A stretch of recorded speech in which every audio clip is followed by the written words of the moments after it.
Dan pada akhirnya Allah menakdirkan anak muda tersebut dengan sisa tenaga terakhirnya mengucapkan dua kalimat syahadat yang diucapkan dengan bibir yang sudah lemah. Asyhadu alla ilaha illallah wa annaka rasulullah. Aku bersaksi bahwa tiada Tuhan yang berhak disembah kecuali Allah, dan bahwasanya engkau wahai Muhammad adalah utusan Allah. Dia menyempurnakan dua kalimat syahadatnya sekaligus menyempurnakan sisa hidupnya. Karena artinya kemudian setelah tidak lama, artinya mungkin beberapa detik atau beberapa menit setelah dia mengucapkan dengan sempurna dua kalimat syahadat, dia akhirnya menghembuskan nafas terakhirnya saat itu juga. Setelah itu Rasulullah kemudian keluar dari rumah anak muda Yahudi tersebut dengan wajah yang gembira, sangat bergembira, bersyukur atas hidayah yang diberikan oleh Allah kepada anak muda tersebut yang wafat dalam, tentu bisa kita katakan wafat dengan husnul khotimah. Dan bahkan Rasulullah mengatakan apa?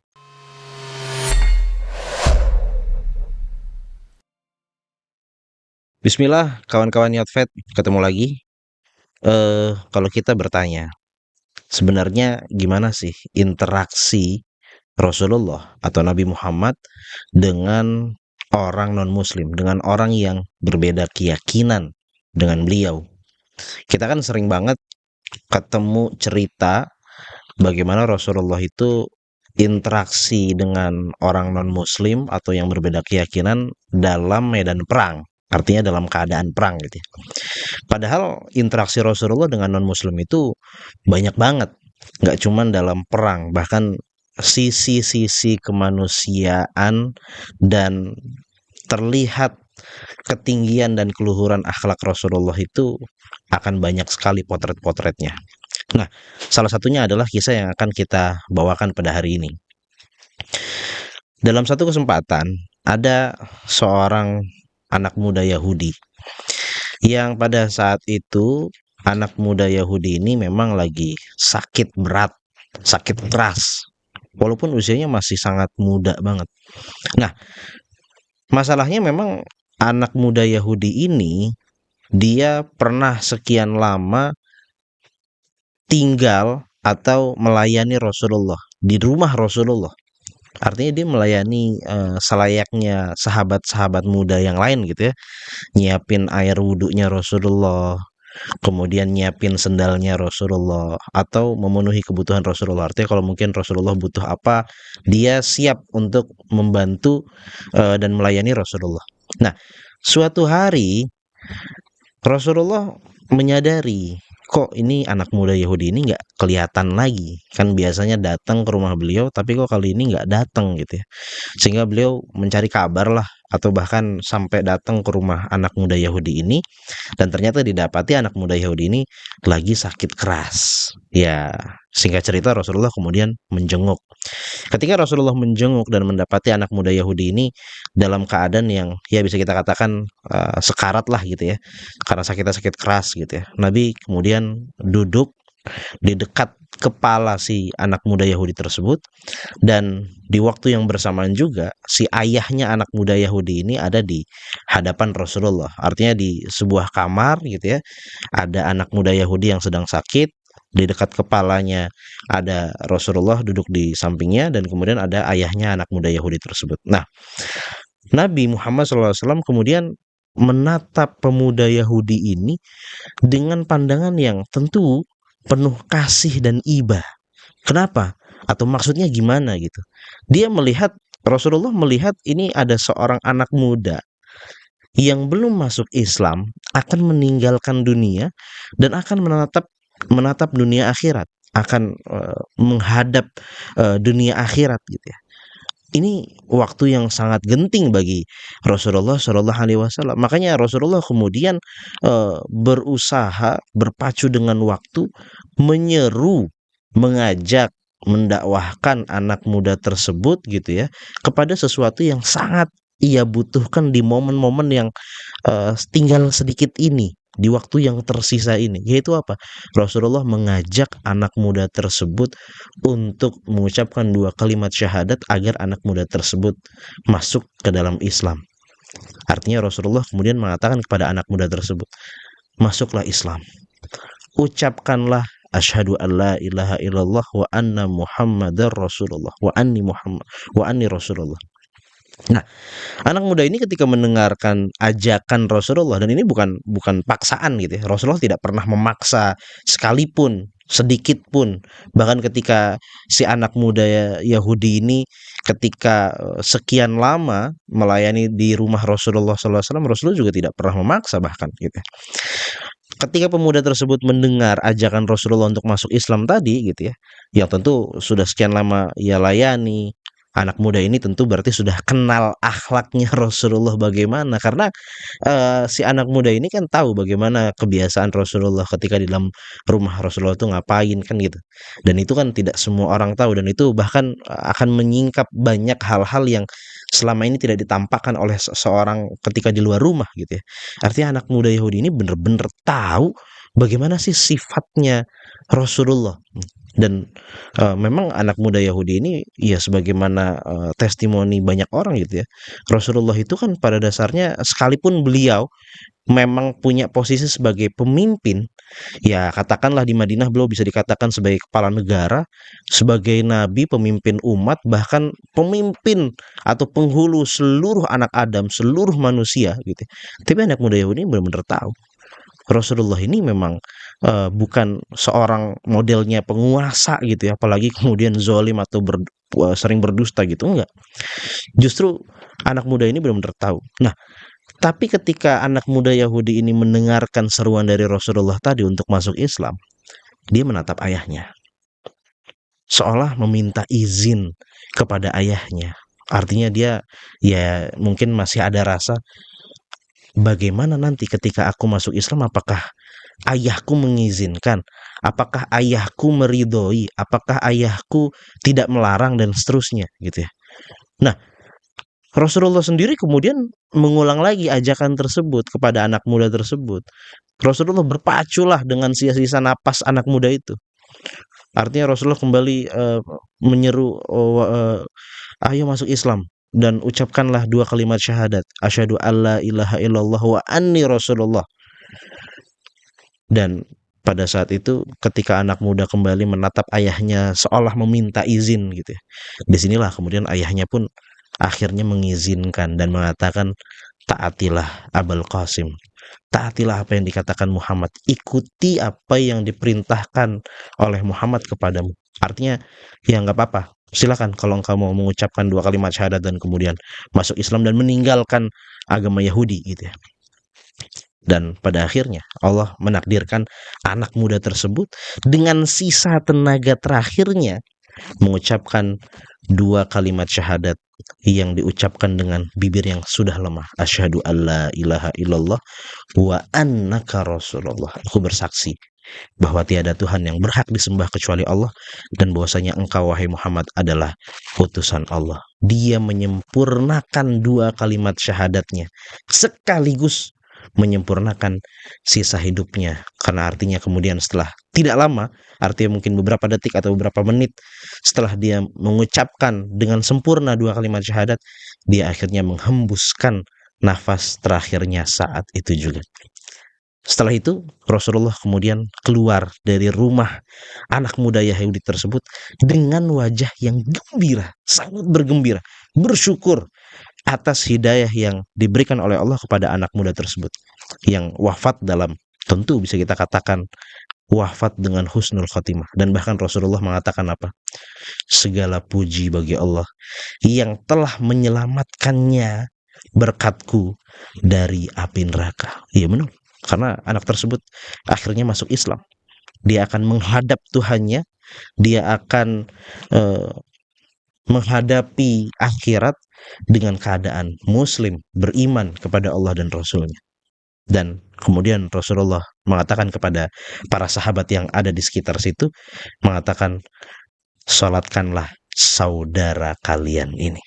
Coba kita lihat, ini kisahnya ini kita akan coba gali sebagaimana biasanya gitu ya, dengan perspektif, dengan sisi-sisi yang mungkin nggak biasa. Coba kita ambil angle lain untuk bisa lebih dalam masuk ke dalam kisah tersebut.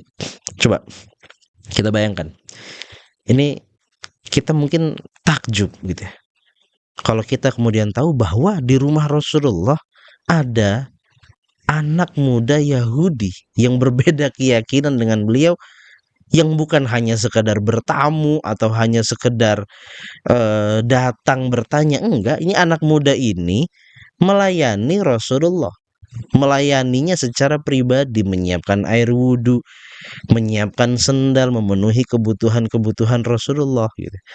Dan bayangkan kan semua sahabat, artinya orang yang sudah beriman kepada Rasulullah, yang sudah masuk Islam saja kan sangat mendambakan untuk bisa punya kesempatan melayani Rasulullah. Bahkan mungkin kalau mereka tersibukkan dengan aktivitas mereka, mereka mendambakan agar anak-anak mereka bisa melayani Rasulullah. Tetapi ternyata anak muda Yahudi ini yang ternyata punya kesempatan untuk melayani Rasul, dan Rasulullah dengan tangan terbuka membuka pintunya agar anak Yahudi ini bisa dekat dengan beliau, melayani beliau, melihat keseharian beliau. Nah, coba lihat ini menunjukkan bahwasanya satu, Rasulullah punya ketenangan, kelapangan hati, kelapangan jiwa ketika berinteraksi dengan orang-orang kafir, dengan orang musyrik atau dengan orang Yahudi. Nggak ada ketegangan, nggak ada kecurigaan, nggak ada kebencian yang membutakan. Rasulullah membuka tangannya, membuka rumahnya. Bahkan beberapa kali, atau kalau kita membaca hadis-hadis bagaimana keseharian, aktivitas yang pernah dilakukan oleh Rasulullah pernah kok melewati majelis atau ya bahasanya ada tongkrongan lah gitu ya, yang di tongkrongan di situ ada orang muslim, ada orang musyrik, ada orang Yahudi, bahkan Rasulullah kemudian ikut duduk bersama, berbicara dengan mereka, berdakwah gitu ya. Ya kemudian beliau pergi gitu ya. Intinya di sini Rasulullah memang memiliki kepercayaan diri terhadap keyakinannya, enggak kemudian takut bisa terjerumus atau bagaimana gitu. Ya selama memang punya argumen yang kuat, keimanan yang tebal gitu ya, Rasulullah siap untuk, ibarat kata, justru itu akan menjadi ladang dakwah Rasulullah, menjadi ladang dakwah orang yang kuat secara mental, kuat secara argumen, secara keimanan, yang bisa kemudian memberikan ruang bagi mereka melihat kebenaran Islam, dan akhirnya mereka nanti akhirnya bisa masuk Islam gitu. Bahkan Rasulullah terkadang kita dapatkan mengunjungi rumah orang yang berbeda keyakinan, memenuhi undangan mereka. Bahkan lebih dari itu, tadi Rasulullah memberikan ruang bagi anak muda Yahudi untuk melayani beliau secara pribadi. Ini luar biasa sekali. Rasulullah benar-benar memang kuat. Ini yang harus kita lakukan juga gitu. Ketika kita belajar tentang Islam itu, kita harus punya argumen yang kuat, kita harus punya hujah yang kuat, dan kemudian kita tampilkan juga dalam keseharian kelurusan akhlak kita, sehingga kita tidak takut untuk berbicara, berdiskusi, atau berinteraksi dengan orang-orang yang berbeda keyakinan, karena justru itu yang akan menjadi pintu hidayah bagi mereka ketika mereka mendengar argumen kita, melihat kebiasaan baik kita, nilai-nilai Islam yang kita lakukan gitu ya. Ini dia pergaulan ini yang paling efektif lah. Ini jalan paling efektif untuk memperkenalkan Islam secara langsung kepada orang-orang kafir. Tidak ada tembok prasangka yang harus kita bangun antara kita dengan orang-orang yang berbeda keyakinan dengan kita. Justru ketika kita membangun tembok kecurigaan, prasangka, mereka justru tidak akan bisa melihat keluhuran nilai Islam, kebaikan Islam, sehingga mereka kemudian akan sulit bisa terbuka hatinya dan kemudian masuk ke dalam hidayah Islam. Justru anak muda Yahudi inilah yang diberi kesempatan oleh Rasulullah untuk bisa melihat bagaimana keluhuran Rasulullah Shallallahu Alaihi Wasallam, dan ketika dia masuk Islam itu bukan tanpa alasan dan tidak terpaksa, karena dia sebelumnya sudah tahu bagaimana kelurusan akhlak Rasulullah Shallallahu Alaihi Wasallam. Dan lihat, ini kalau kita perhatikan, Rasulullah menampilkan Islam yang sangat manusiawi, bahkan ketika berinteraksi dengan orang non-muslim, dengan orang yang berbeda keyakinan sekalipun. Ini teladan dari sosok yang memang diutus oleh Allah rahmatan lil alamin, rahmat bagi seluruh alam. Seluruh alam itu artinya ya selain Allah itu kan seluruh alam. Manusia, alam, hewan dan seterusnya dan seterusnya. Manusia tanpa terkecuali, mau yang muslim ataupun yang non-muslim. Dalam Islam jelas kok, tawanan, tawanan perang ya. Tawanan perang diberi makan. Kan awalnya kan namanya orang perang itu kan ya sudah, artinya tidak memperdulikan apa namanya nyawa orang kan, karena memang saling membunuh. Tapi ketika mereka ditawan selesai peperangan gitu ya, dalam Islam tawanan perang harus diberi makan. Orang yang sakit sekalipun dia non-muslim dijenguk.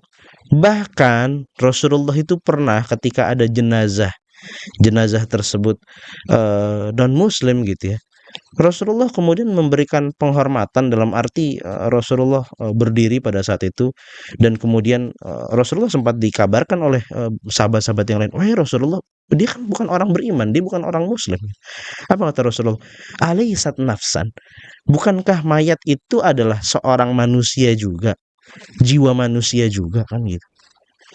Ini apalagi seorang anak muda Yahudi yang sedang sakit dan apa namanya dia hanya seorang pelayan kecil kok, tapi kemudian bagi Rasulullah itu satu, Rasulullah ingin membalas budi kebaikan si anak muda Yahudi yang selama ini pernah melayani beliau, dan kemudian memang Rasulullah tidak pernah memandang, oh ini orang jabatannya kecil, oh ini orang nggak ada apa namanya, nggak ada harganya dalam arti tidak terpandang, enggak, Rasul nggak pernah melihat begitu.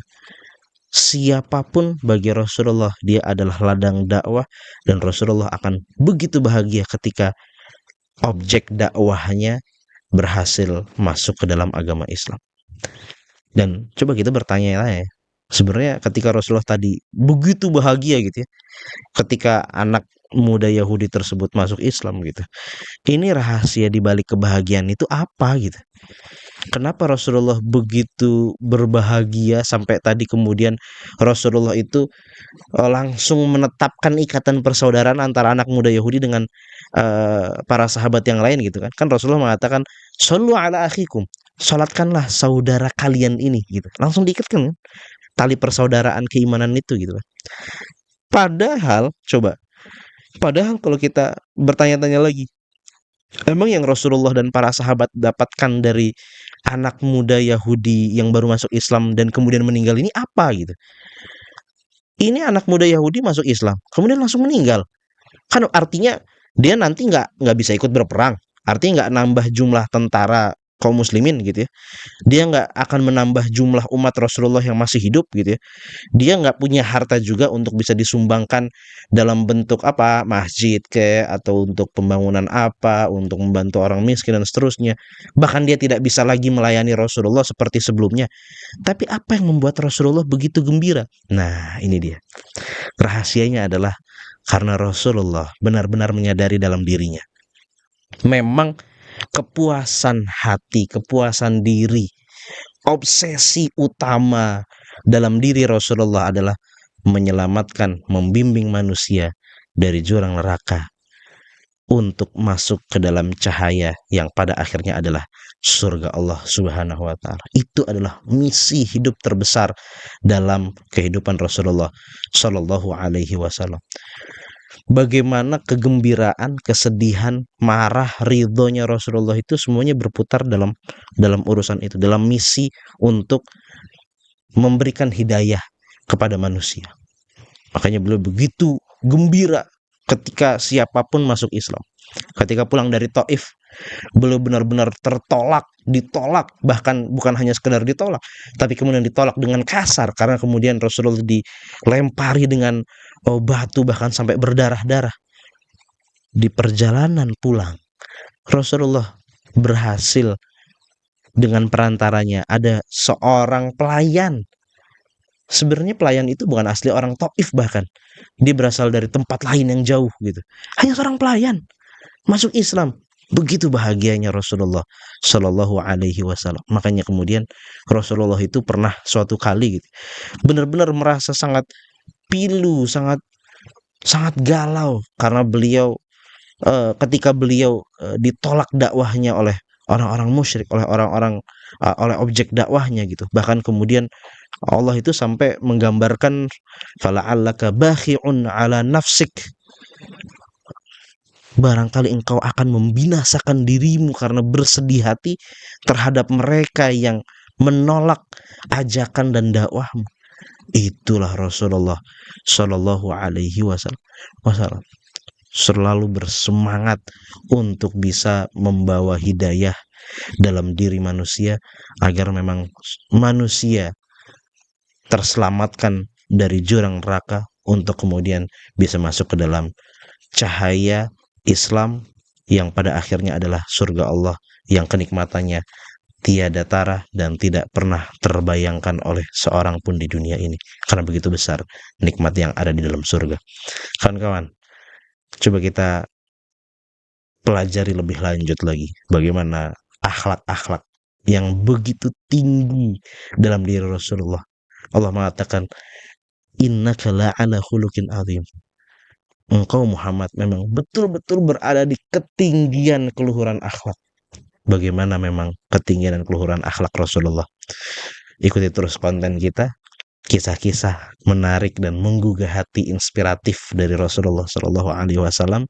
Jangan lupa like dan subscribe, boleh komen juga dan ikuti terus. Wassalamualaikum warahmatullahi wabarakatuh.